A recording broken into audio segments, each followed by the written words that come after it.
그게 아니고 줄을 이쪽으로 이쪽으로 바꾸셔서 시는 자신이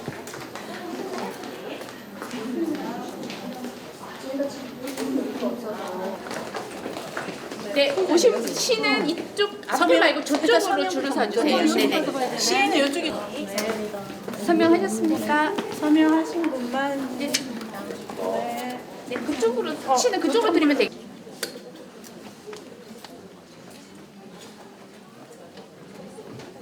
안녕하십니까?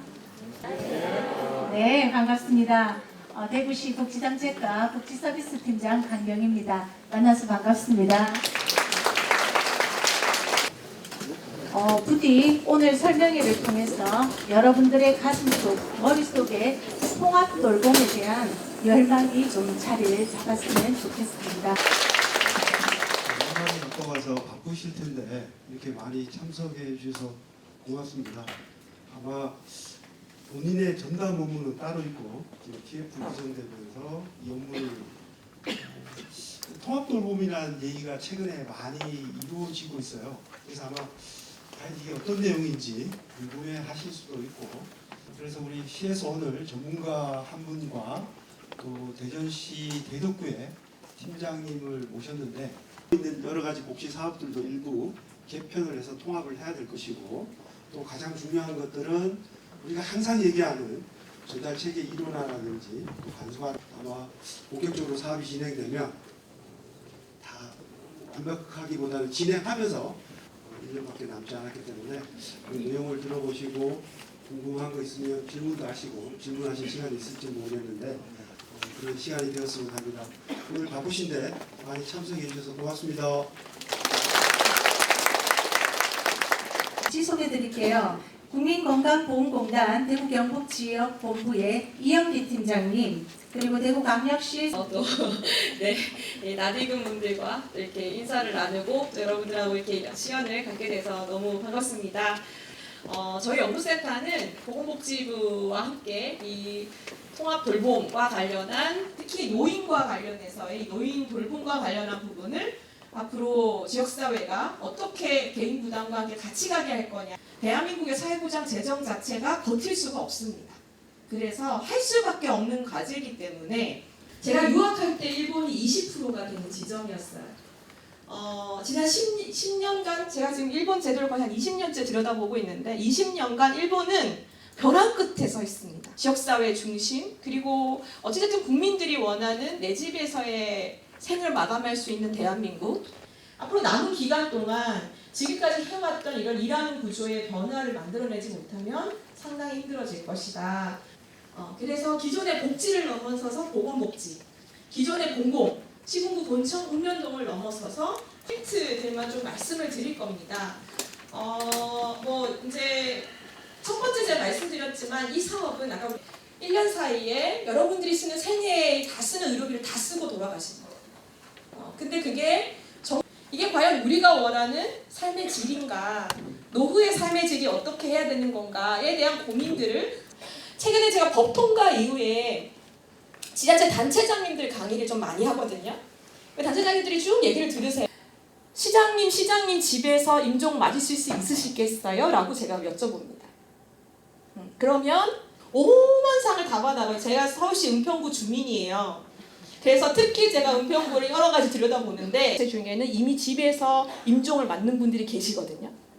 그 얘기를 들으시면서 우리도 좀 뭔가를 해야 되겠네. 첫 번째는 왜 여러분들이 이 자리에 모여 있는가에 대한 얘기를 살짝 하고 시작을 하려고 합니다. 이 얘기는 쭉쭉 2030년부터 본격적으로 대한민국은 돌봄이 시작이다. 그리고 아마 여러분 퇴직하실 때까지 노인 돌봄은 계속 대구 지역사회의 제 문제고 여러분의 문제일 거예요.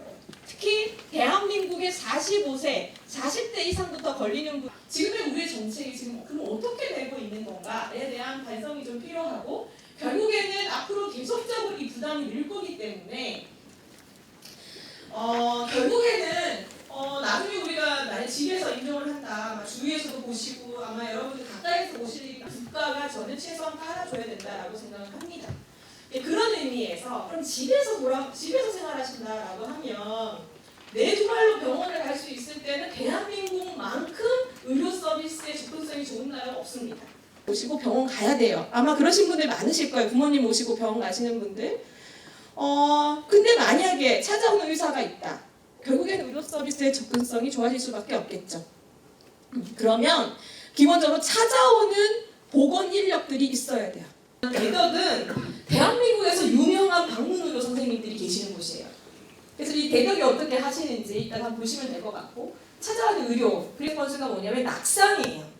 낙상으로 인해서 어르신들이 굉장히 중증화 속도가 빨라지는데, 이 낙상을 하고 나면 이분들이 요양병원을 가실 수밖에 없어요. 지금 구조에서 선택이 없어요. 아니면 아들이나 며느리나 딸이 간병인 쓰면 돼요. 제가 최근에 들어봤더니 대구는 조선족 간병인도 구하기 되게 힘들다고 하더라고요. 상주하는 선생님은.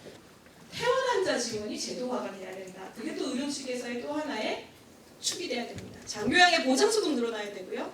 그리고 장교양이 진입한 그게 가능한지를 한번 생각을 해보십시오.